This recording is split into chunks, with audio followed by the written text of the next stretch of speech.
It's all chaos and confusion until the truth rolls into town. This is Project Truth Ministries, where we shine light on the truth and we want it to spread. And in that same vein, we are going to reveal some things tonight. Janice and I have some stories to tell. We were ground zero of something pretty significant in history that we would like to share with you. You're going to really want to watch this because you've never seen anything like it. Most of you haven't seen anything like what we're going to cover tonight. With that being said, I want to say hello to Janice. Welcome. Shalom, Bryan. Shalom, our viewers. We are so glad to see you guys today. And before we begin, Bryan, can I tell a little bit about a book Yes. I just published? Actually, I've published 3 this year, and I've really been busy. So you guys have been missing us a little bit. Sorry about that. But we're having my next book, which is Discover the 144,000 and their song based on the Hebrew grammar. And guess what? It is men, women, and even possibly children. And I reveal their song. But, Bryan, people are not receiving that very well. It does break some doctrine. But, Bryan, we're all about seeking the truth, right? Yeah. And when we're seeking the truth, we we have a tendency, to say people break out of that shell, right? Break out of that shell and look at things from the perspective that God wants us to look at. And so that's what I wanted to tell the people that it's coming out. It is on Amazon. It will be on Amazon when this video is released. It'll be on Amazon. Right now, it's also on lulu.com. You'll see that. You also will see another book that I wrote. It is Power of God Singing in the Hebrew New Testament. You guys don't want to miss that. And also check out a project that my husband David and I are working on. It's called stakethelandproject.com. Dashes all between the words. And we did something pretty phenomenal where we included some of the sands from Mount Sinai and we staked the 4 corners of our county and claimed it for God's people. And so it's actually catching on around the world. But, we seek the truth here at Project Truth Ministries, Bryan, and that's what we're here for, is to seek the truth and to tell the truth as best as we know how to tell. And we would do everything within us to do that. Right, Bryan? Absolutely. We are encouraging everybody out there to follow the truth, whatever it may be and wherever it may take you. That's the only way to live. The truth will set you free. Don't you want to live free? All right. Amen. Janice, so you and I, we live pretty extraordinary lives. I mean, we've really seen some amazing things. The Father has blessed us. And, Amen. we started working together a number of years ago, and we got to meet in person at the real Mount Sinai. We did. We did. Yes. Yeah, that's right. Because we've been like talking on the Zooms and meetings and conversations because you and I have been working together for years, right? And so you're right. It was the first time we laid eyes on each other in person at Mount Sinai. And that was Yes. quite a blessing, Bryan. Mount Sinai is a very special place, and It and is. we were actually on an expedition, and that was Yes. part of a documentary being filmed, and I was a liaison taking people to certain places and telling them where all the carvings and paintings were. It was pretty cool stuff. However, Janice, Yes. we were ground zero for a very historic, you say historic, I'll say historic, situation, if you will, Yes. down in Saudi Arabia. That is correct. Yes, and We were and we're coming from a perspective that we're going to tell our story because yeah, we were there in person and part of this entire process. So right. this is the reason why Bryan and I feel compelled to tell you the whole story. Yeah. We were ground zero people, and I'll go ahead and say that we were part of the translating committee that worked on these particular. I'll go ahead and say it. There were some gold plates, some lead plates. Some people call them gold books. The term that we're going to use is the Saudi Arabian Codices. And there'll be a reason why we're saying codices. This might be a new term for some of those people who have seen some photos of this, but it'll all tie in at the end. And we're going to share those images with you. We're going to walk you through kind of what you're seeing. And then we're going to tell you an overall conclusion at the end. And you're really going to be amazed at what you're seeing. And That's right. I don't want to spoil it for you, but I promise you, you've never seen anything like this unless you have seen it before. But there are minute details of it that you probably haven't seen that we'll point out. And so excited to get into this. That's right. Absolutely. Let's do it, Bryan. Let's talk. All Let's right. tell our story. All right. Go ahead. So I want to go chronologically, just so that people really understand the flow of the events that happened. They were historic events. While we were, well, let me back up. So an expedition that I was on prior to meeting Janice, lovely Janice at Mount Sinai, I was on an expedition a year before, almost exactly Yes. a year before. And while I was in Saudi Arabia, around the area of Tabuk, I was with an archaeologist, and this archaeologist, he shared some photos on his phone. And he's explained to me, look at these golden tablets. He was like, look how amazing they're carved. And he said, these are about the size of your palm. So, an adult, maybe like a little bit bigger than a credit card. And he said to me, he said, I was approached by two men and they're looking for a buyer, is what they said. And so then I pressed more. Well, they're trying to sell these golden books or golden tablets. And he said, yes, they're just trying to find someone to pay big money for these. And he said, I'm not willing to touch this. I don't want to go anywhere near this. He said, this has got bad news written all over it. And he explained to me, he said, the story goes from these guys is that they were grave diggers and they dug these up out of the ground, and that they were buried with people, and those people were sitting upright. So a hole in the ground, upright, and then the tablets was with them.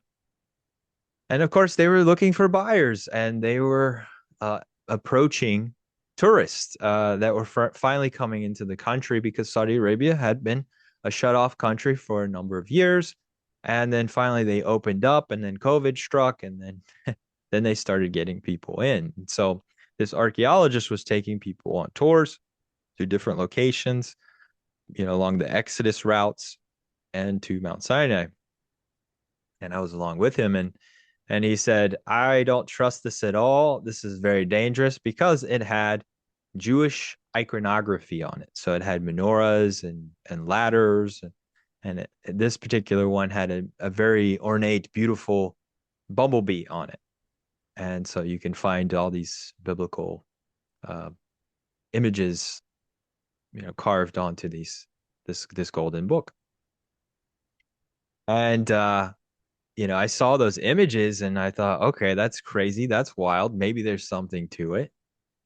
And I kind of just stuck it in the back of my head and forgot about it. Fast forward to being on the expedition with Janice. Janice, would you like to kind of pick up from there? I would actually. So we were, like Bryan said, we were on an expedition to see if there were any more inscriptions at Mount Sinai. I know that there used to be some that were destroyed, and so we went looking to see if we could find anything. But then, we were with Dr. Miles Jones, and on this expedition, there was some people that approached someone that was with our team and said that they had discovered some books in an underground grave site that they wanted him to look at and to make a purchase. And I believe so the story was a burial chamber, that it was actually a hollow, empty chamber shape. correct. And so what I was told was that there were Bedouin that had attempted to put up a tent, and they came across something stony, removed the lid from it, and then there was the burial chamber. So you are correct about that. And so now I'm going by what I was told, by my friend, and so she was there, and so she tells me that there were all kinds of supposed artifacts underneath in this burial chamber, and we didn't.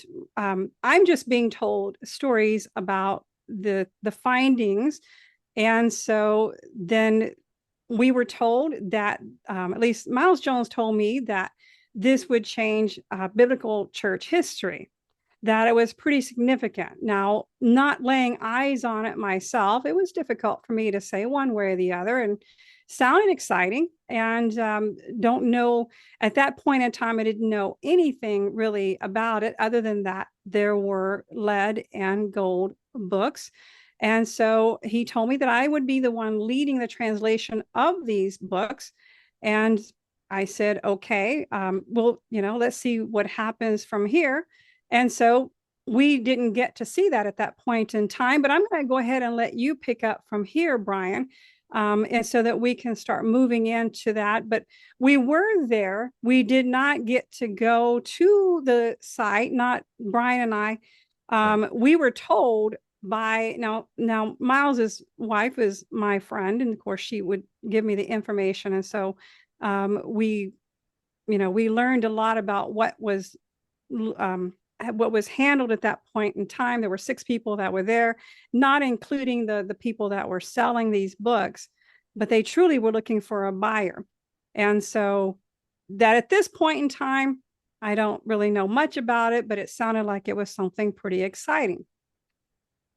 Yeah, and so then they organized, through dropping off and picking up different vehicles, because they organized a way to get to view these in person. And the reason why you would want to do something like that, one, you're in Saudi Arabia, and at that time, artifacts like this, anything Jewish or Christian, is very heretical to the Muslims and to that country. And there's no proselytizing. And typically, if there's something discovered, the government snatches it away and hides it. And so there is a little bit of an understanding of like, hey, this is kind of scary. This is important. This is, dangerous for all parties. And in Saudi Arabia, the crimes are pretty stiff as far as punishment goes. You could lose a hand or you could go to jail for like double the time that someone would get for something Mm-hmm. like this in the United States. So, um, they organized up a small team to go out and look at this and look at these lead and gold tablets or books, codices, however you want to describe them. And there was some photos taken also. And Mm-hmm. while they were examining them, I believe, well, Janice, maybe you can correct me. Either one of our team members offered to purchase it, or they prompted us for somebody to purchase it. So no, we did have a gentleman on our team, on our expedition team. He actually made a significant offer for all of the Golden Lead books, and he had offered to wire over about 1/4 of that. We're talking about quite a bit of money. And so he did start the wiring process while he was in Saudi Arabia. Now, keeping in mind, this is somebody else on our team. This was not purchased by me, you, Miles Jones, or anyone else. So this was purchased by a different gentleman on our team who was one of the 6 people who was there to make the offer. And I think the reason why he was invited was because he would be interested, because he told me he is interested in creating his own museum of things, of archaeological finds and so forth. And so they brought him along and asked him to make that bid, and he did. He made a pretty significant bid, and from there, the wiring process was started. And so, and to say, while we were there, we always had Saudi guides. Basically, like these are people who are going to guide you around, but they're also going to watch you. Mm-hmm. And they're going to pay attention and they might report back to the government. And if something happens, well, they really have to report back to the government. They So, do. Some of them were actually from the government themselves, right, Bryan? Because they were they were truly sent to watch us and to make sure that we did not get out of an alignment with what their rules were. Yeah. And so we were kind of dancing on, a very dangerous thin sheet of ice, as you will, being in Absolutely. Saudi Arabia, being so early in the tourism coming into that country, and then, trying to purchase or purchasing something like this, and then going into the process of being the owner and trying to leave the country, which we kind of talk about now. So we took possession of it, and I don't remember exactly how many was alleged to be, available for purchase. My guess was it was less than 20. I don't remember the exact number of how many they said that they found, along with the story of, finding it in a chamber. And unbeknownst to us, we didn't know of anything like this at the time. And I'll tease you a little bit. I was able to find something else that is comparable to the Saudi Arabian Codices, which we'll share at the end of this video. Um, but the gentleman that took possession of it was the most beautiful one. It was the golden one that was in the collection that was presented to us. And he took possession of it and he decided, let's try to leave the country through the airport, the way that we came into the country, which probably wasn't the best move in trying to sneak it out. And not knowing if it's authentic or not, he took a big risk and he put He a did. lot of people at risk as a group. He And I did. say that because it appeared as soon as we got to the airport, they knew, or they appeared, it looked like they knew exactly who had it and what bag it was in and all that stuff, because we first go into the airport, then we go in to check in and go through scanners and stuff, and they immediately pull him away.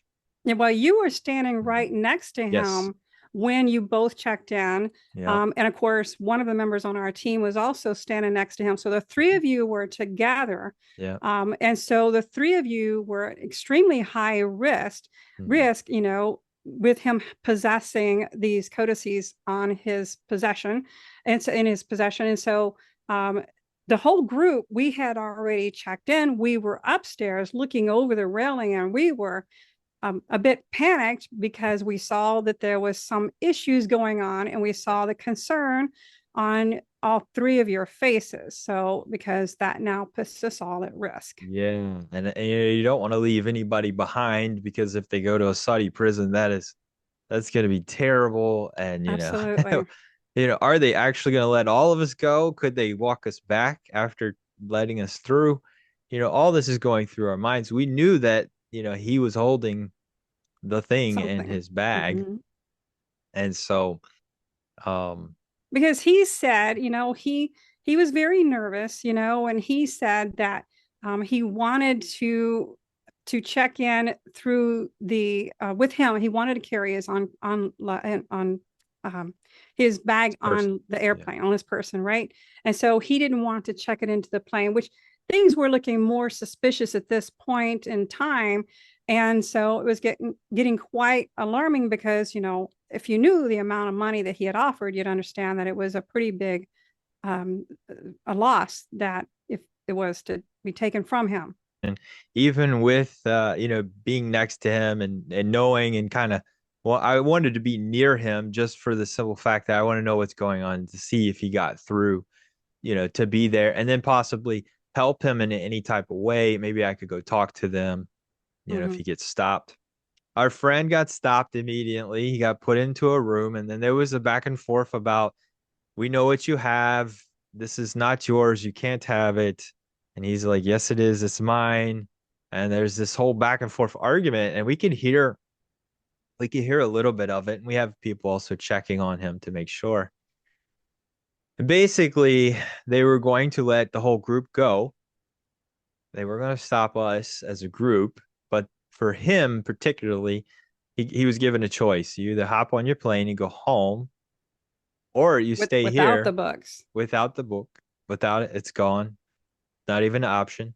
You can either go home or you can stay here, and then you're going to end up in jail. and you're still not getting the book.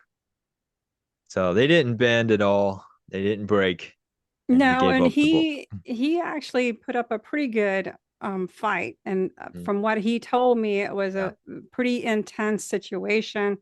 And it was very, very Mhm. scary. And I can't imagine what he went through, but it was a dreadfully Yeah. bad situation with this poor man. And so, but he tried to hang on to the Yeah. very end.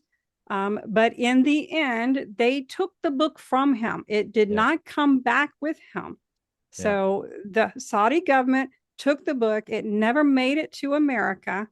Mm, It never made it to any of us. The only thing that we had were the photographs taken by the videographer that was there.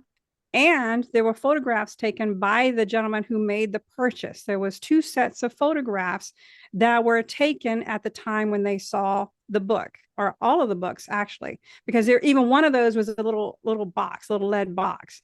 But I don't think he had that one. He had the gold book for sure. yes. I remember that little lead box. It was very tiny. I remember Mm-hmm. this. And it had the same iconography that we're going to see with the Absolutely. tablets. So they were paired together, and they were made with the same instruments, and that's also important to know. So then we get back to the United States, Mm-hmm. and Janice and I are part of the translating committee for Absolutely. these tablets, and we're examining the images.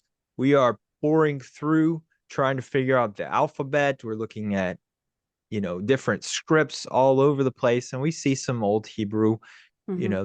that's on there, and we're creating keys. And then Janice, you and I were working, we were as a group trying to analyze this. And Janice, you started to see some things and understand you had a little frustration. Well, I had a lot of frustration, Bryan. My frustration was the letters were just they were all over the place. Not only they were older, some older, very old, and some actually, if you wanted to make it a word with the what we call a mater lectionis guy, that's guys that's Yod Vavs and Hayes that were later added by man somewhere around the 7th or 8th century in the center of the word. Those are added by man. And so some word letters were backwards, Bryan, and it was nonsense to me because I couldn't figure out anything. Now understand, ladies and gentlemen, my specialty is the grammar. I want to see the grammar of that century that it is believed to be from. So the first analysis is you look at the letters and you see what structure of the letters. Now understand the carbon 13 dating, the dating of the tablets itself will never happen since we never actually brought them back. And so it can't ever happen. When the Saudi government took it, they took it. So the only thing left is to look at the letters to see if there was any words or phrases. And Bryan, I couldn't do couldn't see any Yeah. of that. Yeah, we had a hard time. We kind of stretched it for two of the words to get Mm, something out of it, and I think we made two words work. However, it was kind of gibberish. It was mixtures, and it's not even a complete alphabet throughout the whole collection. So it's not enough to make a full language. And mm-mm. then we also had some letters flipped, you Flipped. know, That's right. which is kind of strange, if you're someone who's making this. Strange Yeah, to do that. and the gentleman that made the purchase, he and I were we were he, my husband and I were on the same flight from DC to go back to the South. And he says, "Look at the images." And I looked through his phone and through the images, and he says, "What does it say?" And I said, "I don't see anything. I can't see any words whatsoever." Now you may happenstance have, the word har, which is mountain, which is two letters, two Hebrew letters that fall together. But other than that, the none of it made any sense. And I'll go into more of the words later because it gets more complex than just what I initially saw. because I was confused because I thought this was a really big deal. Now you do see the Paleo Hebrew Yud Hey Vav Hey, the Tetragrammaton in the center, but that's Janice, why don't we show that for our absolutely, listeners? let's do show that. Yeah, so there's the paleo, that's God's holy name right there Yes. in the center of that circle. Now that circle, that actually made me get a little uncomfortable, a little Mm-hmm. um curious in a negative way, because this is what you would call a cartouche. This is something that's Egyptian, putting a circle stamp with ornate decorations around it. Um, that Egyptian flair is not something that historically you would want to see the Hebrews doing. Mm-hmm. This is the gold one. This is the one that's the most flashy, as far as we'll look at some of the lead ones, and you can see the letters below it. You can see that it has all this decoration, little Mm-hmm. dots and plants and flowers, starburst. We'll see the starburst, but the stamping, uh, stamps that on the back side is pushed in, on the front side it's raised up. But these are very unique characters. Even their sizes are unique. Mm-hmm. So I want y'all all to keep note of those shapes, because those shapes are what you would say manufactured throughout all of them. So it's the same tools. Absolutely. And that's very important, because we're going to interact with that again with the different codices at the end of this. But notice, you got pillars on the right side of the screen. That's like the temple, Solomon's temple. You got palm leaves, and you got a ladder, like Jacob's ladder. Mm-hmm. There, and then there's almost like a sunburst with a rainbow over it, or a half circle above it, and Mm-hmm. sunburst all over the places. And so it's what you're seeing is someone making, something that is highly biblical and very good to your eyes. Like, who wouldn't want to have, these little reminders of all these biblical things on a little piece of gold, very thin piece of gold.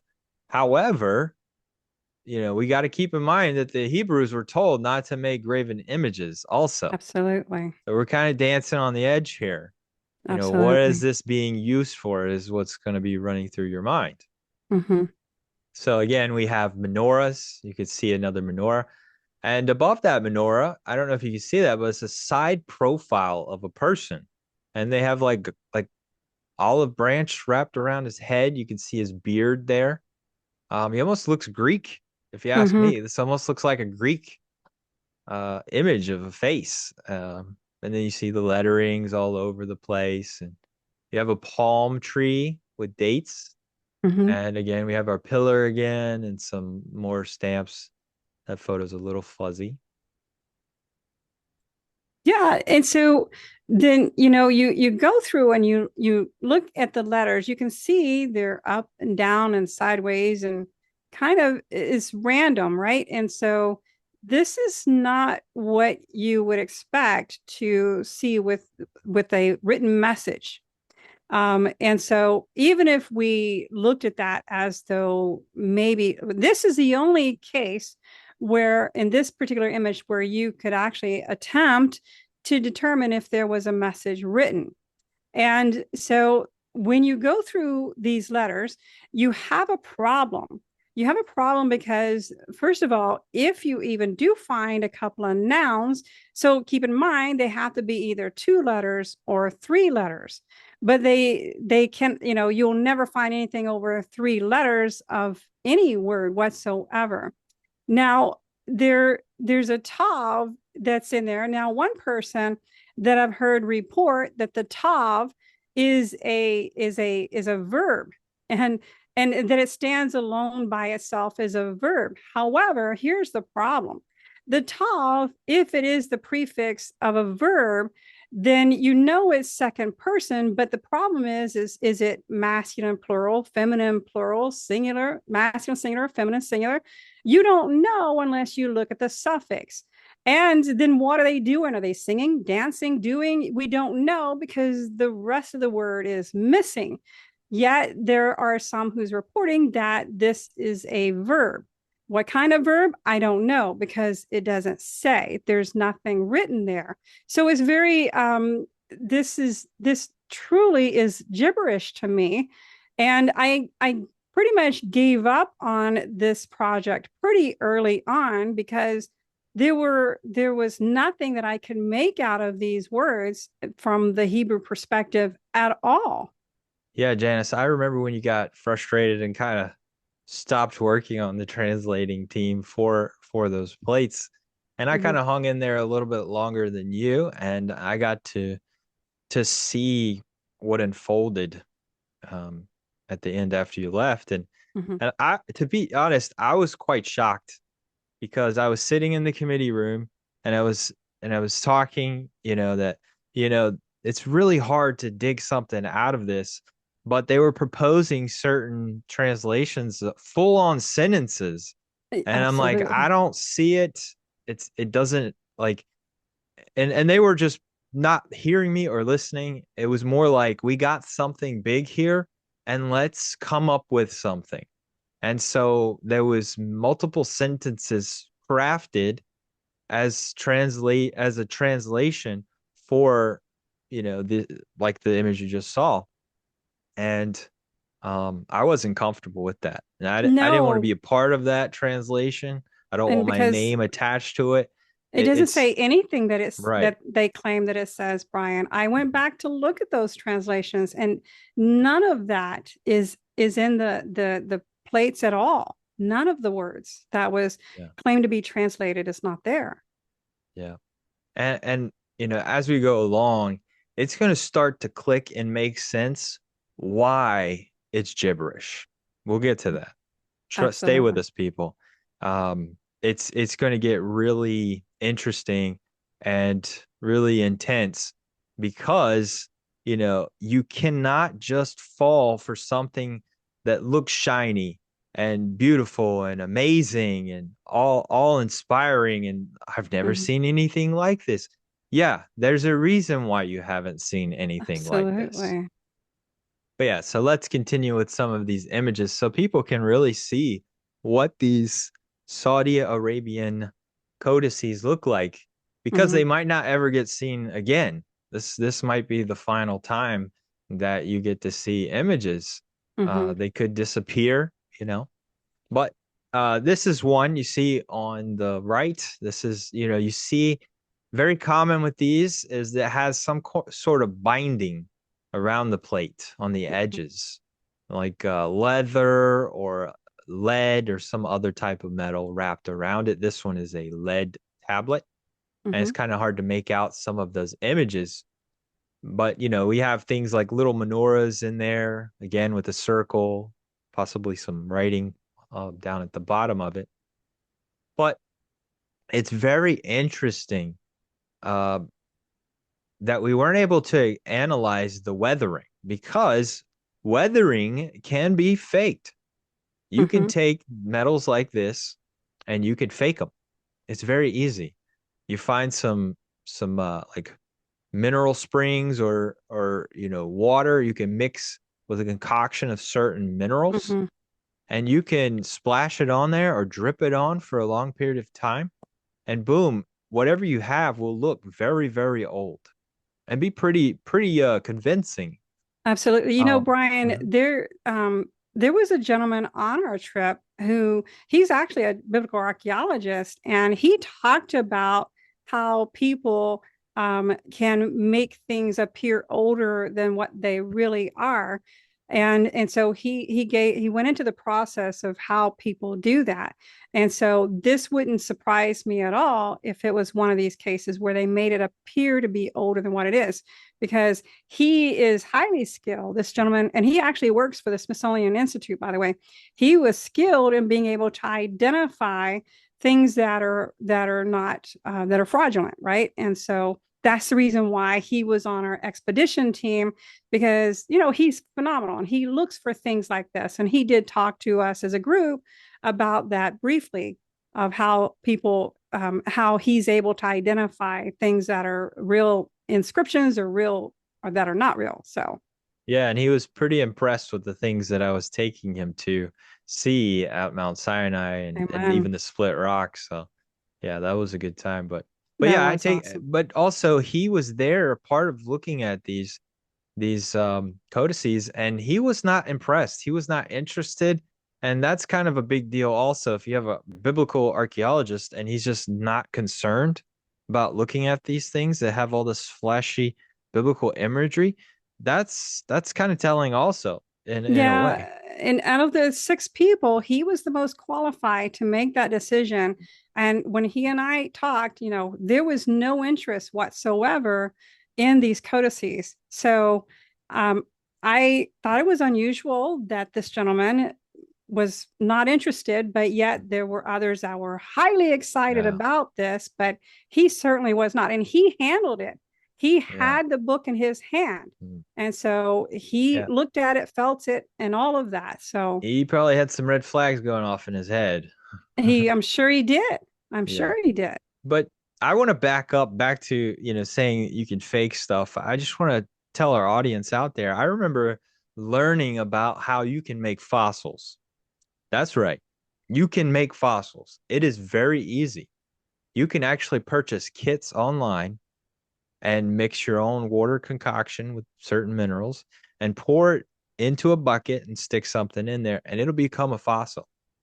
That's why it's so frustrating and difficult to deal with the archaeologists that work in the fossil realm with dinosaurs and stuff, because they want to say millions and billions of however many years, but you can make them and they're pretty easy. So the dating part is all thrown into whack when it's actually pretty easy and available.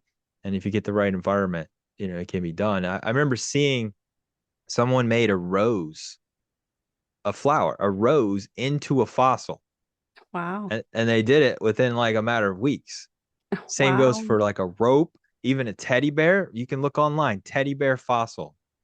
Um, so yeah, it can be done. And so Absolutely. things can be weathered and changed and modified with the right environment, with the right chemistry and the right working of the Hmm. materials.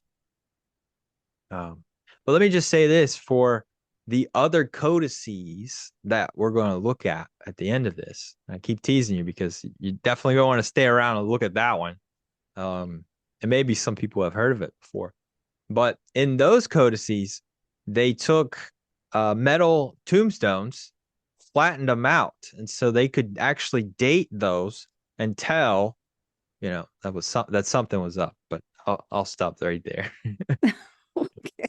So let's continue looking at these. So again, it has some pretty amazing images on here. You can see the pyramid. I found it interesting that the pyramid was sloped and had the smooth sides instead of the step pyramid. So that's kind of interesting. You would have to know a little bit about the pyramid, just a little bit, to know that it had a covering. That's still kind of modern, knowledge. It's not And something that was lost. Bryan, there is a group that two gentlemen, one was Mormon and another one, he's a biblical archaeologist. The name of their channel is Scriptural Central Official. They also did a report on these books as well and went absolutely in great Mm. detail over the findings of these books. So I do recommend people looking up their channel because he does go into a lot of this. Yeah, check that out. Yeah.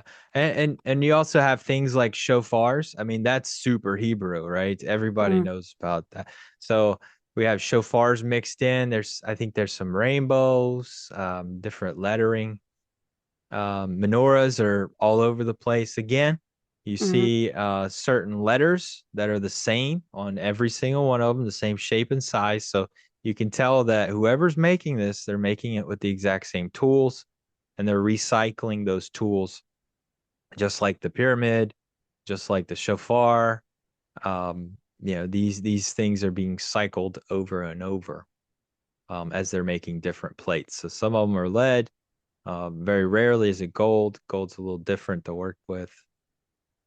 Here's another one. This one has another cartouche with God's name on it, and you can see This one is actually opened up. Some of them were hard to open or not able to be opened. Now this one's a very interesting one. You look over here on the left, you'll see a menorah, and above the menorah, as if coming out of the flames of the menorah, is a face. Mm-hmm.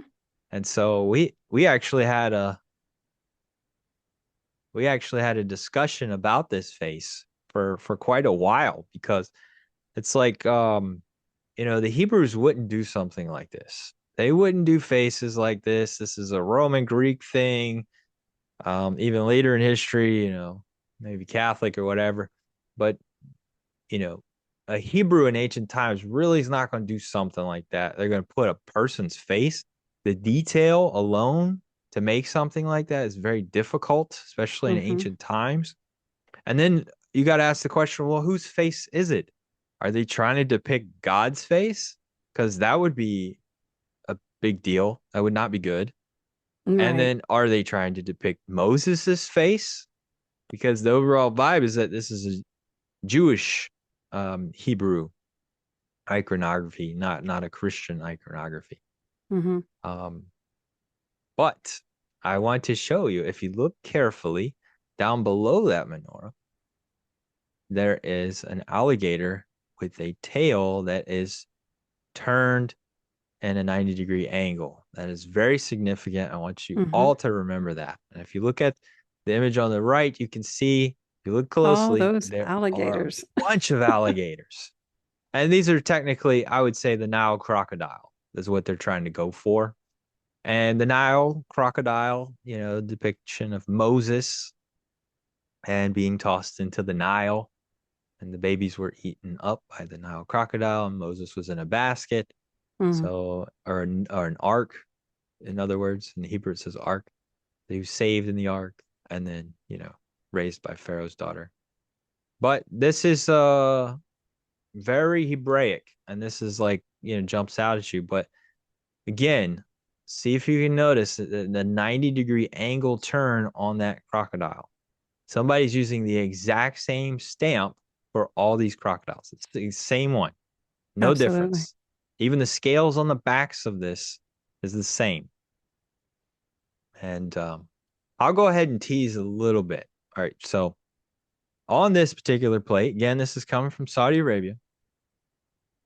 The codices that we are going to see and look at the end of this video has the same crocodile, the exact same shape, tail crook, even the bumps are the same.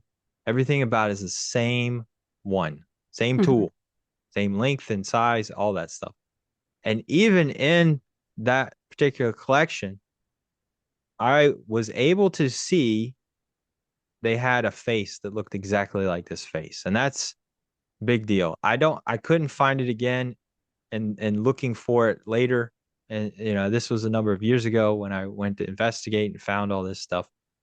And I ended up going to Janice and telling Janice, hey, we got some crossover here with these codices. But we'll You we'll get know, in. Yeah, and sorry, go Bryan, ahead. it is because think about it, these impressions were not made individually, right? Because they're identical in size, shape, all the texture. These were not done like by hand. What I'm saying is not by hand individually. So they are all remarkably identical. Mhm. And so this was appears to be pounded into the lead, wouldn't you say? Yeah, some sort of punch. They Mm-hmm. would have to create a tool, and then they would punch it on the backside and then project the image on the Mm-hmm. front.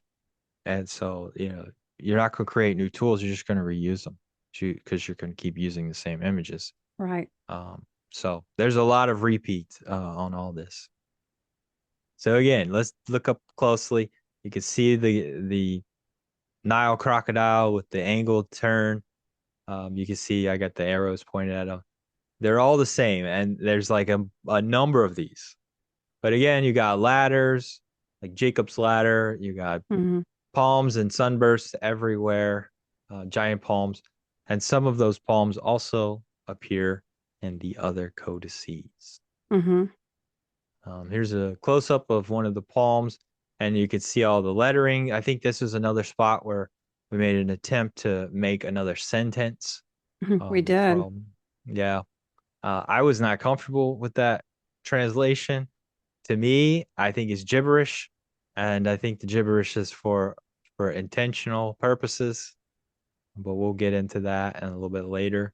Again, Absolutely. there's a menorah. It is important to point out is a 7 branch menorah. That's also unique and important to note, because if it was an 8, that would give you a time period, and that would give you um, maybe intent, or maybe who's doing it. But And Bryan, not only these images, but think about this. What my personal job was is to look at the grammar of that time. And so we're looking for 7 or 8 branches of the menorah. We're looking for the grammar of that time frame. And so this is the full analysis of what we're doing on these golden lead plates. So I just wanted to make sure that we made that very clear, that we're attempting at this point in time to date these writings and impressions. yeah, and I guess we should get into that as well. So the writing we suspected to be fairly old, older than 2000 years, The but letters, then right? right, the letters, the written, stamps of what's being used, and even that wasn't completely consistent. That kind of got out of time period also. But the history that we were going by according to our research, and whose these could be, um, we landed on, some people were calling it Beni Karesa or Banu Karesa. That was a group of Jews who left the area of the Promised Land after the Romans had destroyed everything and drove people out.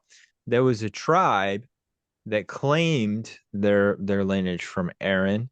Don't know how true that is, but they went down into Saudi Arabia, and they lived there, and built up a following with some army, and they ended up getting in a skirmish with Muhammad.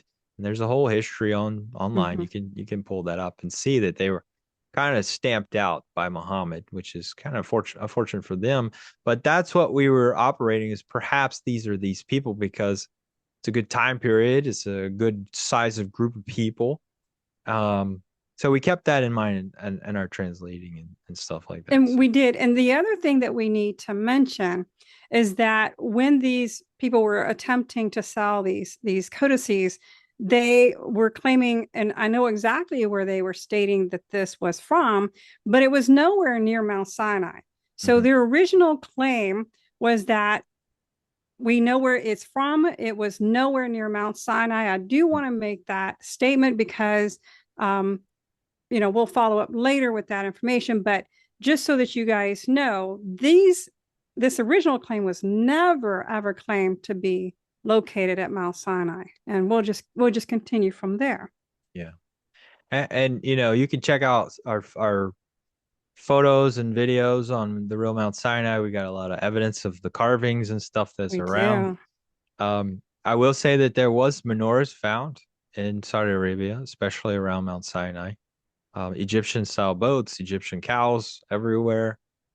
We can kind of track the footsteps that are carved, or sandal footprints, with the kaf. So we can kind of track where the Israelites for that time period were marching around. But Now, these. Bryan, I do want to make ask you one question. I know you do tours there at Saudi Arabia in Mount Sinai.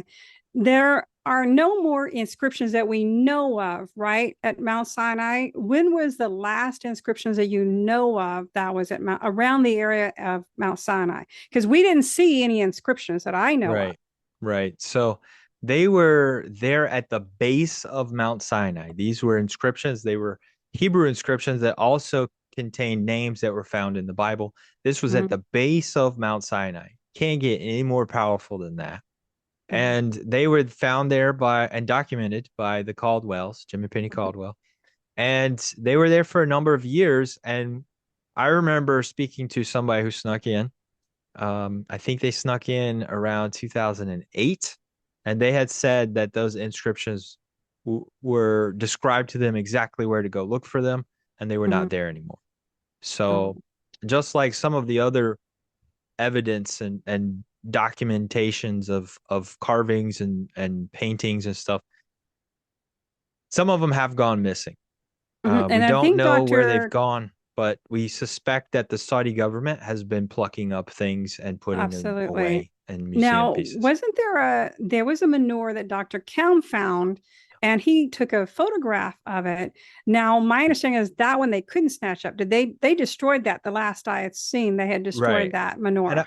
yeah, and I've met people that have seen it in person. And that menorah was quite interesting because Mhm. it was the same depiction that you find in history of the accurate menorah that was in the temple. So these people were carving something that, really matches what the Israelites would have known what it looked like if they were making it in the Right. wilderness. But Right. it also had like like almost like flames above it, Yes. and that was kind of cool. But yeah, so that thing was carved on a big boulder along with some other carvings, and it was chiseled off by a local somewhere who got upset that there was a menorah. So Hmm. it was there for a long time, and then it got chiseled off. But recent, I'm not going to say when and where, but not too long ago, another menorah was discovered in the Amen. Saudi desert, not too far from Mount Sinai. That's awesome. So praise That's God awesome. that that Yeah. that happened. Amen. Yeah. Yeah. Well, that's a huge blessing. Mhm. All right, let's go back to the photos and our little a show and tell session. You can see this one has a whole lot of writing on it. And this is a lead one, and you can see the weathering. There's weathering on it. Hmm. And we don't really know if this is authentic weathering or if it's artificially made. Mm-mm. Um, you'd have to have a very skilled geologist analyze it Hmm. and use tools on it and test it. Otherwise, you'll never know because we don't have it. Right. And here is some more different colors and close-ups of that golden book. And you can see all the ornate detail.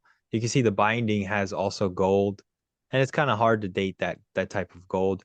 You might be able to date according to differences if you were to test the types of gold metals with impurities and see where it comes from. Saudi Arabia is known for its gold, so that's also a good thing.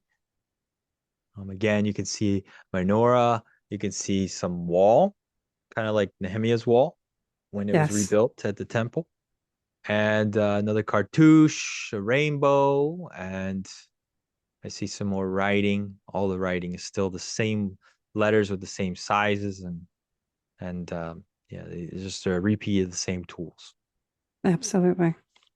And while I was analyzing and part of the translating committee, I was able to get photos of that other set of tablets that my archaeologist friend a year before Hmm. showed me photos of. And I'm going to share these photos with you now. So again, remember that this had a different story, had a different backstory.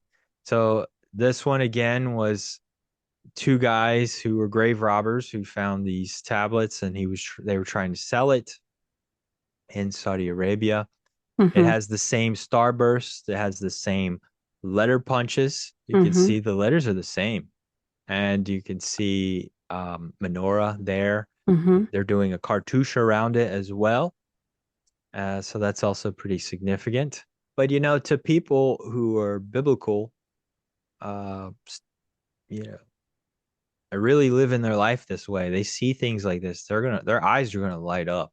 Hmm. This is exactly what I would like to gaze upon when I think about a land flowing with milk and honey, and then I get to see a beautiful bumblebee next to some grapes and then a menorah. This is pretty artwork if you ask me. But again, the words don't spell anything, right? So it Yeah, doesn't say anything. It's just still gibberish, right. and the letters, some of them are flipped. Yeah. So why don't we get into possibly why this gibberish. So I need to take you all to the Jordan Lead Codices, or that's what it's known as Hmm. famously. Now, a lot of people don't know about this, but there was some tablets, some lead tablets that was discovered, and people really got excited about them. And this is the codices I said that will pair up with what we were looking at and what we were investigating and why we were so confused and frustrated by the stuff that we were finding. Well, maybe these tablets will give us some answers. And Hmm. let's begin. So the Jordan Lead Codices were allegedly found in this cave. They were in leather boundings. There was some other artifacts found with them, and you can see it's a very dark, wet cave. So if you leave anything in this cave, really, because of the moisture, it's going to rust. It's going to have weathering, and you might not even have to do it very long, Hmm. for that matter. But the person that allegedly found this was an Israeli Bedouin farmer, and the collection of lead books allegedly was discovered in this cave in Jordan. The alleged discovery was made from 2005 to 2007.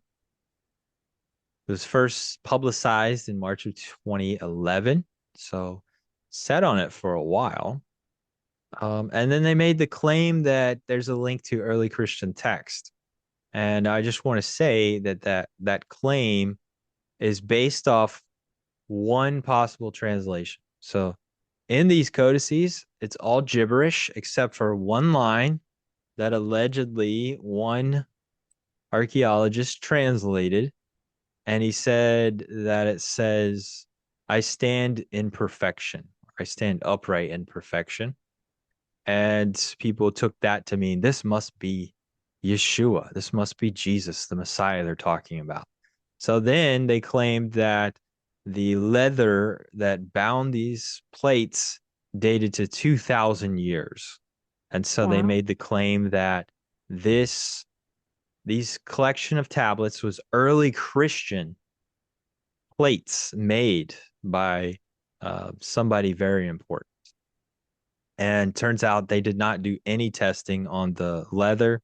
That was just made up. That was not true. And then, according to that archaeologist that translated that one sentence, people have reached out to him, and he said, that was me making an attempt at trying to make something out of it. Just like what we were doing for the Saudi Arabian Codices, we were trying our best to find something in there. And Hmm. this archaeologist backtracked and said, I don't stand by that translation. I don't agree with it. That wasn't my official one. And it's all gibberish. So that's also important to note. In this collection, there are 70 metal books. It's interesting that they stopped at 70, or there's 70 total. Mm. I don't think the Saudi codices was that many, but the discoverers and promoters of this codices claim that it dates 2,000 years. So we got a different time period. So our time period was a little bit later, possibly 600 AD. This one, they're pushing, and ours, the Saudi ones, were pushing for a Judaic origins of these people with the Banu Qurayza tribe. And then this one is pushing for Christianity, 2,000 years. But let's continue on. So if you look carefully, you're going to start to see a lot of similarities with these tablets. This is the Jordan Lead Codices that you're looking at. You'll see menorahs, see branches, you'll see bindings on the side. And if you look carefully, there's sunbursts that look exactly the same. It surely And does. there's some letters that look exactly the same. Look It at surely that. does. Uh-oh. And they have a different origin story. And in fact, their origin story has changed over the years. So the Hmm. Bedouin found it in the cave. That story has changed many times. There's some conflictions with the original story. Same with ours. We have different stories going on of who's got what and where it came from. The Hmm. Saudi ones, so that's problematic. You can see they're doing the wall, and they're doing pyramids, they're doing palms, and again the lettering is the same. They're doing like a block style in the center, and Hmm. they're the same punches, but it's gibberish. Again, just like the ones that we had, is gibberish. They got the Absolutely. same starburst, like not even different starbursts, it's the same ones. And so, I remember this happened after they came up with the translation on the translating committee, and I was very frustrated with that. But I did some research, but I did some digging around, and I started to find um well, let me say this. So I was invited to speak to some pretty high up people on the Mormons, in the Mormon church rather, and they were So, but investigating. back up a little Mhm. bit, Bryan, Yeah. because the Mormons got excited about this finding. Yes. Why? Well, the Mormons have a history of uh, golden tablets with Joseph Smith. So anything golden tablets related, they want to investigate. And so they sent some of their top guys over to chase down these Jordan Lead Codices, and also the Saudi Arabian ones. And that was all prompted by Dr. Miles Jones and him putting out videos, kind of mentioning the golden plates, or golden books is what he was calling it at the time. But so I had the other part of the story, and I knew more details that wasn't shared to them, that I could talk to them. Hmm. And I told them when I met with them, it was, off camera and all that stuff. It was a private meeting. And I said to them, I said the key to understanding what you're looking at is going to be investigating the Jordan led codices. And I warned them, I said, there's not much of a translation here, and it's very suspicious. And I'm starting to get more suspicious. And I told them that I was going to continue digging on, and that they should as well. As I was starting to get the red flags in my head. So they were properly warned um, about what was being found, and you know, So, but I mhm. do want to make sure we state something very clear. The Jordan codices are they're fraudulent. They are fraudulent, bona fide. Just that they're just um, they Eh, were w- created as a scam. right, Correct. and we'll show more evidence on that. We'll kind of show you why people believe that, and Hmm. it'll start to build, and you'll be like, okay, well, if these have a problem, then the tablets down in Saudi Arabia, they're using the same punches and the same markings. Hmm. Well, then there's a problem with that too as well. Hmm. Um, but yeah, so in the translating committee, I then, that kind of got abandoned, because they had already reached a final conclusion. They reached, well, we're just going to make these two sentences work. This is what we're going with, even though the committee didn't agree upon that. No, and Um, and I had long left the committee at that time, and I mhm. certainly wouldn't have agreed on it because there it was gibberish, right? Yeah, So, and understand at that time I was the lead translator because there's a translation team that works with Dr. Miles Jones, and so I was the lead translator for the team, and I certainly would not have agreed on the translation that was um, produced. So, yeah, correct. yeah.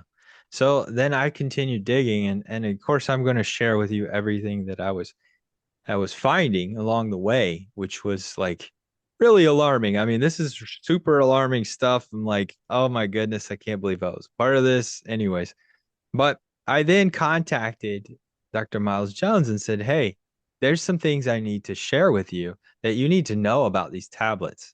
And it's a big problem. And you need to like really check yourself and question, because you're gonna put your reputation out there. People are gonna look at this, and then if they find this stuff, then it's really going to be damaging to a lot of things that you're working on. Now, And you did talk to Dr. Jones before it was ever public, right? And yeah, so that you attempted with your best ability as you could to say, be cautious because this doesn't look good. It looks like yeah. it's a fraud. Yeah, and I started in proceeding to share, why there are problems, especially why it's connected to the Jordan Lead Codices and the issues with that, which basically trickle down effect shows that these are not authentic. They are forgeries, and they're made to look very flashy Mhm. and gibberish because they're trying to catch you. They're trying to get a buyer. And one of the things that I really want people to know when you deal with, they call it phishing. The scammers out there, they're phishing. They'll send out an email, and that email will have something wrong with it. It'll have text or words that are incorrect, and things that look strange. And you look at that, you're like, man, they must be so dumb. Why are they doing that? Well, they're doing that on purpose because they're trying to filter out people that are quite smart, people who have high IQ. They don't want you. So if you see words misspelled, get out of here. They're looking for people who are gullible and easy to scam. So they leave those weird things in there. And that's kind of what we were seeing with letters flipped around and turned the wrong way. And the whole thing looks gibberish. And then some places like in the Jordan Lead Codices, it's like the middle of the word, like there was a word, but it's like cut off, and they're doing weird and wacky things, and they're trying to get somebody to be very inquisitive about it right out the gate, but they don't want you to know exactly what you're looking at because they need you to buy it fast. Come on and buy it. We don't need you to stand here all day and read it. We need you to look To at it, be buy an confused, and impulse. be like a big juicy worm on a hook. Like, hey, come on, take this thing. Take the bite. Right. I need you to bite it fast. And that's typically how scammers work. They Mhm. sell fake stuff and they want you to act now, act now, act now. Don't act now. Take your time Take your because you're time. probably getting scammed. And I'll throw out another story before I get back to speaking with Miles. Um, I recall a Dead Sea Scroll that was being pushed by a scammer. It was a fake one, Mm. and they took an old manuscript, erased all the writing off of it, put some on there, made it look very old, and they were caught, and they were caught in the most amazing Wow. way. So they were caught because everything in the Dead Sea area is salty, Hmm. including the manuscripts and stuff like that.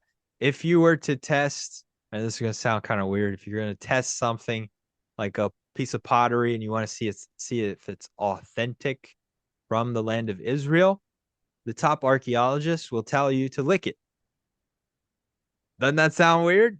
It But does take sound it, weird. stick your tongue on it, and if it tastes salty, that's a good sign. And then also, if it's like pottery or anything like that, and it absorbs really fast or really slow, that's also an indicator of whether or not it's authentic or not authentic. Hmm.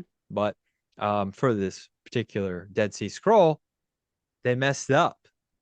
They used modern salt. Oh And no.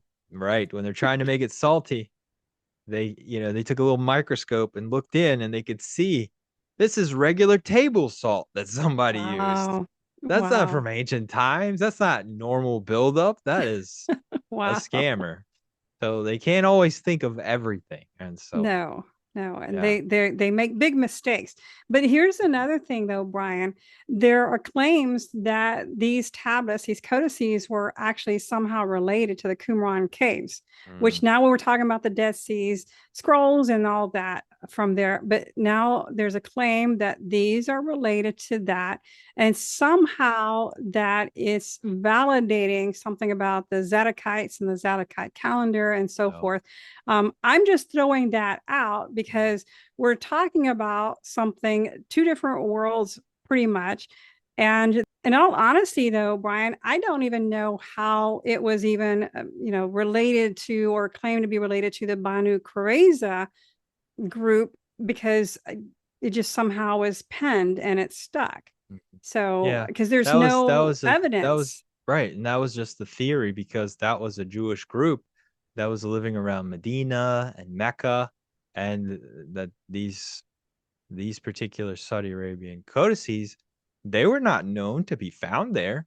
So we have nothing linking that to those cities or those people. Even the writing um, makes the attempt of looking older, much older than that. Mm-hmm. So we got big gaps in time periods. So there's really no connection there to that particular tribe other than our attempt at pinning it on a group, but the dating is all wrong, especially for the writing that these appear to look like. But Um, it gets even more complicated because, Bryan, when there was a transcription written out, then there were what we call mater lectiones, the Yosavavs and the Hays, that were claimed to be part of the words. Now, those they are not as old as what this group would claim that to be, because these were Yosavavs and Hays that were added later by man. And so, to give you the oo sound or the o sound or the ye sound and so forth. And so this truly, for it to even have that, it already cancels that. Even if we did have some fully formed words, and even if we had any verbs, then we have a major problem with that being in there, or that being a claim to be part of the word. yeah, and they certainly don't match from the the script lettering time period that they're supposedly coming from. Mm-hmm. So there's like again, there's things that are off, and the more we analyzed it, the more we were like, oh, this is this is bizarre because they're not to have gibberish on tablet like this, and then it's supposedly along with the burial. Well, if you bury it, well, then it's supposed to be like a grave marker or like a good luck charm or something like that. Um, but that's not what's happening. It should be clear writing, and Absolutely. we don't see that in any So, of the things but that we're going seeing. back to you spoke to the Mormons and you spoke Hmm. to Miles Jones, and Yep. did either one of those accept what you had presented them? Because I know you bring evidence with Mhm. you, and you being an actual official tour guide over there for Mount Sinai, and you've been over there multiple times, and you have great connections over there. Yeah. I still That have did I people over there. one? Yeah, did I one of the groups receive the evidence that you brought? My understanding is it was well received by the Mormons, but again, you don't know what people go on and do after that. I think they were trying to work up a documentary series, so that would be a little inconvenient for their documentary series if they found negative things. But they walked away kind of like, okay, we'll look into this. There's probably more we need to study, and that's kind of all that I've I took from that. But that was so after that, I did a bunch of research and then I contacted Miles and I finally got in touch with him and we spoke on the phone and I warned him. I was like, listen, there's these issues, there's this carving, it's matching to these other ones, and we'll get into some more of that stuff of what I shared. And it was very quick conversation. And I warned him like, hey, you need to really look at this because this is very significant. It could be damaging. And so um I understand he went on to promote it and And it it is what it actually is. reached thousands of views too. Yeah. So a lot Eh, of people have yeah. bitten into that, unfortunately. Yeah. And it's a little frustrating because again, we just want to promote truth and we don't want to like, Absolutely. harm people or cause, negative stuff. But when you go and put it on the front of your book and then you're making up stuff that's not Hmm. true, and in fact you're discarding, all these warnings, it's like, okay, well, I need to share my story now because I want the truth to be out there and I don't want Absolutely. people to be deceived or confused. Um, I don't want them believing a lie. And the more will show you Absolutely. here that you can't trust these Saudi Arabian codices, and it's based on it's coming from the same manufacturer Hmm. that you find in the Jordan Lead Codices. Hmm.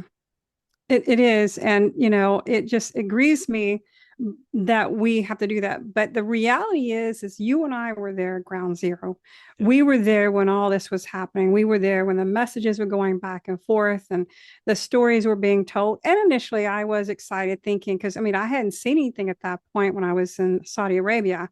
And so it was exciting to think that we could possibly have something so profound that would be discovered and brought to our team at that time. And then what a disappointment it was to see that it was nonsense. And it's heartbreaking because people want to believe these things and that it actually is changing church history, but it isn't. And in fact, and the problem I have is that it seems to be this is being used to validate the Mormon faith, which it shouldn't be. And then my concern is that how many people are going to say, well, now this validates the Mormon faith. Let me go and be a Mormon today. And that's alarming to me because here at Project Truth Ministries, we're about telling the truth of everything that we know it, whether it's an easy truth or not so easy truth. Because Bryan and I have gone many times before to say, guys, this may actually break some doctrine, this may break some theology and ideals. Well, we're here again to present something that's a difficult truth because we felt compelled that we had to tell you guys from our perspective, we were part of it. We were ground zero, and we can't go without telling you what we know and what we experienced ourselves. Absolutely. Well, let's continue on. I want to keep sharing some of these findings, especially this one right here. This is a very famous one for the Jordan Lead Codices. And in fact, you can see a face, and a lot of people will try to attribute this face as, oh, could this be the face of Jesus? Well, Hmm. actually, this is Helios. This is a sun god with sun rays coming off his head. And Wow. I'm not sure if this is coming from a coin or if this is coming from, something that was made, but it's certainly Helios. There's other depictions of Helios. And in fact, this one, his face was hammered down. So they made the indention and then they kind of made it, mushed it up a little bit to make it look weathered and old. So, Wow. yeah. So if the Jordan Lead Codices is supposed to be 2000 years old and it's Christian stuff, to have a Greek god mixed in is pretty alarming and not a good sign. Now here's the big one. This is part of the Jordan Lead Codices. Wow. All right, you remember that alligator? You remember the Nile croc Yep. with the There he 90-degree is. turn? That's exactly what we had in ours, That's the same alligator. I'll right name him there. George. There you go. He's We there got George again. again. And that's, I mean, that's significant. Okay. Yeah. These, the manufacturer is using the same tools. He's using the same starburst. You can see down at the very bottom corner. You can see the starburst. Palm trees are the same. Now, here's an interesting one. You see there's two faces on here. Yeah. So I see those. Guess what? These come from coins from Wow. different time periods. And in fact, one of the coins is not a real coin. It's a made up coin in modern history. Wow. It's not a real coin. Never was in circulation. It's a fake coin. And it's stamped in this, So they in the gave Jordan them Lead stuff Codices. away by putting Yes. this in there. And this is one of the things that I was pointing out. It's like, listen, there's some forgeries and there's also crossover. Whoever made the Jordan Lead Codices also made the Saudi Arabian Codices. All right, ladies and gentlemen, are you ready for the smoking gun? This right here is definitive proof of the forgery and the link between the two codices.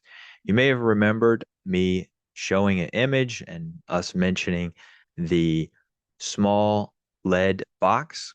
You can see that on the right. Well, if you look here on the left, this is the same image found in a rare piece of the Jordan Lead Codices. Now, let's look at the Jordan Lead Codices image here. Notice it has a ladder, the ladder's sideways with the unique curvings, and you have what looks to be like pomegranates, possibly, hanging down from this ladder. You can also see there's some branches going up on either direction, which looks like a possible rainbow there in the center, followed by a six-pointed star at the top. Now notice the small writings on the upper right and left corners. That will be very significant. We also have an X on the far right on the side. Now let's transition over to the small lead box, which has never been made public until now. And you can see you have the ladder with the exact same markings. You have the pomegranates, what looks to be like pomegranates, hanging underneath it, the exact same shapes. You have the branches above the image that almost looks like a rainbow, and you have indeed a six-pointed star. Now, you do see an X on the far right. However, if you look up, you can see the same marker of the letter, but now they've added to it and made it into another letter, which that letter is actually backwards. That's an incorrect letter. I mean, this is smoking gun proof that whoever manufactured the Jordan Lead Codices, with all their problems and all their evidence of forgeries, also manufactured the same lead box. I mean, this is incredible stuff here. People have never seen the image on the right and it's never been public, then how can the Jordan Lead Codices also possess the exact same image to the same shapes and detail, and every little intricate part of it also matches exactly? You can even see the little C upside down U shape there on the right side as well. Underneath the X, somebody has added again another stamp to it. So they modified it to make it just a little different. However, it's still the same image, showing you that the manufacturer is the same.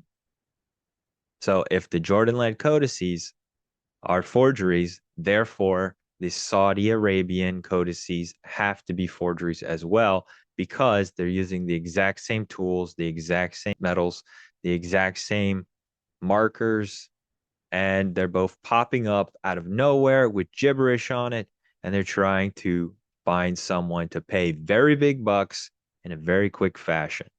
This is evidence of a scam, people. The Jordan Land Codices are considered fakes. The Jordanian Department of Antiquities and the Israeli Antiquities Authority both announced publicly that the Jordan Lead Codices are proven forgeries. They investigated the matter and they determined that they were fake. Clever forgeries is kind of what they said. So that's two very well established archaeological departments that say, and they're the ones that are involved because these tablets went from Jordan to Israel. And you would think, like, if it's from Jordan, they would jump on this. If they were real, they'd be like, this is a big deal. Look at these amazing things, right? The press, the same thing with Israel. But they didn't take that. They said there's gibberish and these are clever forgeries trying to be sold. For the Jordan Lead Codices, only 1/3 to a half of the script of its script alphabet.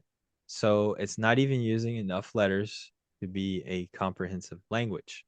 And we kind of see that also with ours. We don't have all the letters with the Saudi Arabian ones. It also contains a mixture of Nabatean, Old Hebrew, Aramaic, Greek, and nonsensical characters. So the Jordan Lead Codices, they spanned a much bigger time period all over the place, different lettering. And that's not very consistent with what they're trying to say they are. So it's someone grabbing from different history to make something look good and old. Continuing on, they're considered professional forgeries. The letters span across time periods, like what I just said. The orientation changes with the letters, also in the Jordan Lead Codices, like what we saw in the Saudi Arabian ones. The letters are changing and flipping and spinning and doing weird stuff, like someone who's being creative. The manufacturer has no background in ancient inscriptions. That's what was determined for the Jordan Lead Codices. And we can kind of see that with ours. We can't really pin down any real background because there's nothing there. Right. just making it look nice and appealing and, big juicy worm on a hook. Many images copied from museums, particularly one from Amman, Jordan, sometimes copied incorrectly. And they know this because some of those inscriptions in the Jordan Lead Codices, they found them as pieces, like same lettering, like someone took a picture of it and then tried to recreate it in the Mm-hmm. tablets. And they were off, or they did half of the word because they didn't know where the word started and the word ended. Somebody was probably manufacturing it in Amman, that being going to the same museum. So that would date that it's within 50 years, and that's kind of what they were saying, is they think that the generating of the images is around 50 years old for the Jordan Lead Codices, and that the metal, the lead metal, when they tested the Jordan Lead Codices, because they've gone through a lot of testing. This is not like, Mm-hmm. oh, nobody's looked at these. They've gone through a big scrutiny of testing, and they determined that the lead itself is old. It's very old metal. So that's a positive marker, right? But they were reworked and stretched and made to be reused. So basically, they used old metal and then put their own little inscription things on there Mm, to have right. an appearance. Okay, so that makes sense. No, exactly. They just know that it's old metal that was reworked Mm-hmm. and made into a different shape. And then those inscriptions were added later. And I don't know what all they said about the weathering, because those also have weathering. But to find some of these inscriptions and modern coins, that clearly shows you that the Jordan Lead Codices are forgeries. They're modern forgeries. Mm-hmm. They're not old. So I know that this is disappointing for many people, but our concern is always for anyone who is being deceived. And so I do want to stress a few things. First of all, the gentleman that actually made the purchase, thankfully, he did not lose his money. He was able to cancel the transaction, so they did not get the money. So that's a huge blessing. He did not get scammed of that great deal of money. And so I'm really pleased to announce that. And we still stay in touch together to get today. We still friends of mine and Bryan's, and so it's very huge disappointment. These books have nothing to do with the priesthood, has nothing to do with the Qumran community. And though I do know that it is being promoted as such, and they are, like Bryan said, we've looked it over and over. These are forgeries. And unfortunately, we got George the alligator that shows up all over the place. And so I'll just name him George. So nevertheless, we care about you, our viewers, and it's extremely important that we be upfront and honest with you about these things. This is, like Bryan said earlier, this isn't about going after anyone or anything such as that, but it is about telling all of you, our viewers, the truth, and that we were ground zero. We were there, we were with all the interaction, and there's a great deal more information than that, but we wanted to share with you this information and to share with you this was not part of the priesthood's garments, period. Nowhere was it used as part of the priesthood's garments. No Bryan, would connection. you like to comment on that? Yeah, I mean, there's just no connection to any of this. Really, if you're a scammer and you're trying to make people buy stuff, you're going to quickly look at, well, what's the most Jewish, images that I can throw into something, or Christian or whatever. And you're going to throw some letters in there, and maybe you can't read ancient languages, so you don't really know how to put stuff together, but you got to make it look flashy. You got to make it look old, and you got to make it look interesting enough for people to buy it real fast, because they can't wait. And then you add some elements of, this is coming from a country that's Islamic, and then you got some Jewish iconography. And of course, what are the odds they found American tourists who are Right. connected to archaeology, and don't know anything about buying forgeries. If you go to Israel, you can get sold some forgeries really fast if you just Not ask only around. not 34 of us, Bryan, 34 of us, and one in the group, this gentleman that was one of the six who looked at and held the books, he actually is a biblical archaeologist and a geologist who works at the Smithsonian Institute. And so now you've got this group that they happen to be confronted about this wonderful set of books that was discovered. And then now they present it as this is a great buy, here, offer us a whole lot of money, and then you somehow get it out of the country because we can't do it. The Saudi government wouldn't let us do it. And so they wanted us as a group to take it out. And it was a very, very scary process, in all honesty. It was very dreadful for all of us at one point in time, certainly for you and the gentleman that's on our team, and for the gentleman that made the purchase. The three of you were direct line of great risk. We were secondary risk. And so we got the full story on this. And we want to make sure you guys know the truth. This has nothing to do with the priesthood. And in fact, there's no real evidence to support it being real or accurate, or that we can actually date it to a time period at all. And this is something I contacted people in Saudi Arabia. I said, listen, stay far away from these people trying to sell these things. Mm-hmm. There's so much evidence to support it being a forgery. Um, and then if you're caught doing something like that, or even be in the same room as them, it could be very bad, especially if the authorities show up. So, Absolutely. thankfully, none And of it's us got illegal to arrested. dig, though, in Saudi Yeah, Arabia, right, Bryan? it's illegal to dig, and if a Saudi citizen is caught doing something like digging up archaeology, they would be in big trouble. So even that is a little questionable. Like, would they be willing to do something like that? The punishment is very stiff. So, but to have, I was looking around, and there was another set of codices that popped up earlier prior to these two that we looked at today. But they were less sophistication, so it was less um, detail, and there was only a few of them. But the carvings in themselves, they look like the early workings of what would become the ones that we see. And so, my guess is there was an artist out there who was trying to build up his skills, and you could see his evolution. And that one was to a different time period too, and was gibberish, but it was less skillful carvings.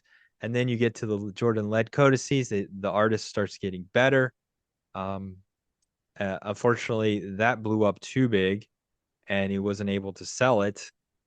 But they investigated thoroughly and determined there were forgeries as well.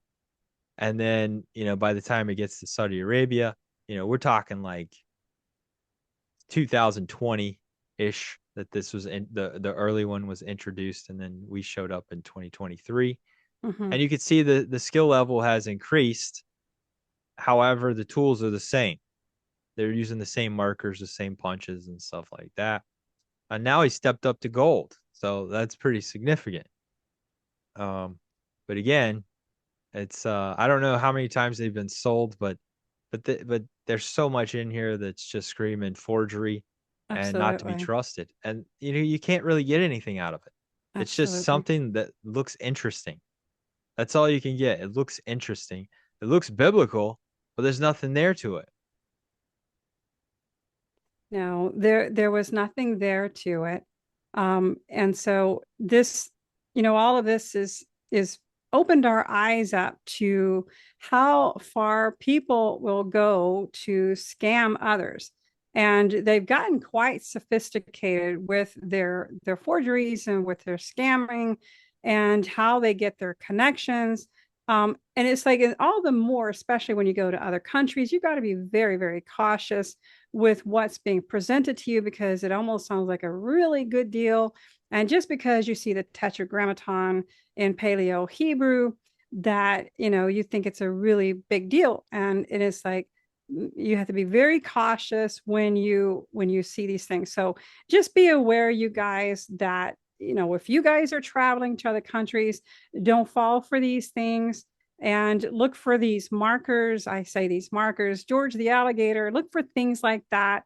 And be aware that there are sophisticated scammers out there. Yeah, absolutely. And I want to encourage you to question with boldness.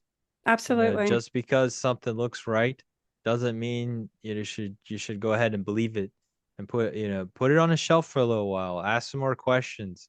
Mm-hmm. Challenge your thinking. Say, I wonder if it passed these tests, and then put tests through it. So that's kind of what we Absolutely. do here at Project Truth Ministries. We're just trying to find the truth, pursue the truth, whatever it may That's be right. and wherever it may take us. And we want to do that with you. We want to do that That's with our right. audience, and we We want to are truth encourage you to seekers. come along with us and help us to Yes. find truth also. So, with that being said, I hope this video has been interesting to say the least. Maybe you got to see some stuff you've never seen before. Maybe you didn't know about the codices, now you do. So that's kind of cool. That's out there. But I want to warn you that there's a lot of problems with these, and maybe we Absolutely. won't see them. Maybe they'll just disappear. But maybe the government snatched it up. Well, our story will be a testimony as well to That's to right. what it That's is. But right. with that being said, I want to encourage you to go to our website, Project Truth Yes. Ministries. Check out all of our manuscript work, That's right. all of our translations. Also, check out the Mount Sinai stuff. Even we got Mount Sinai footage and photos there. Real Mount Sinai, not that fake one in Egypt. Thought they That's left right. Egypt. How can they Mm, be in Egypt That's a but good also leave Egypt? question, Bryan. Yeah, so the traditional site is incorrect. Yeah. And And also, don't forget to follow me on my channel at Janice F. Baca _translator, because I do weekly broadcasts with lambnetwork.tv. So just keep that in mind. We yeah, got a lot going on, Bryan and I. good stuff. And Yes. so it is good stuff, because I'm bringing Ye- Bryan on to my channel in a couple of weeks. We Yes. got some stuff to talk about, you Oh guys. yeah. So you got to watch both of these channels, the Project Truth Ministries channel as well as Yep. my channel. Yep. So because we got a We're lot going on for you guys. absolutely we're so busy, and we're not We going to are. stop. And we're going to just keep marching to the calling that we have been called to do, Yes. and that's to present the truth The and the whole truth. truth and nothing but the truth. So Nothing help but me the truth. God. Amen. So with that being said, I want to say thank you so much for Yes. joining us. And I want to encourage you to keep reading your Bibles. And as always, God bless.